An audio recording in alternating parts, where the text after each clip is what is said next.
Welcome back to A Moment in History. I'm Seth Udinsky. In this moment in history, let's go back and discover a beautiful hymn of Christmas. Sung in churches during the Christmas season and as a lullaby on quiet Christmas Eves for decades, this hymn captures the sanctity of that beautiful first Christmas morning.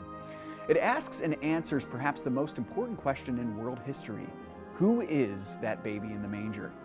Let's find the answer in a beloved hymn of the Christmas season, What Child Is This? These beautiful words were penned by English hymn writer William Chatterton Dix in the year 1865. Based on the famous prophecy of Jesus in Isaiah 9, the song is in itself a question and answer. Isaiah chapter 9 says, "Unto us a child is born." The song then inquires, who is this child and why does he matter? Well, the first two verses pose questions, and each refrain gives a glorious answer to the question, ultimately helping those who seek the truth to find it.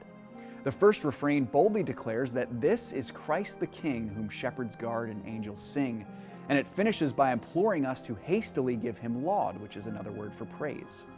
I don't want us to miss the second refrain, which gives an eerie but simultaneously beautiful foreshadowing of Christ's death on the cross. It points us to see the nails and spear that pierce him through, reminding us that he would bear the cross because of his love for me and for you.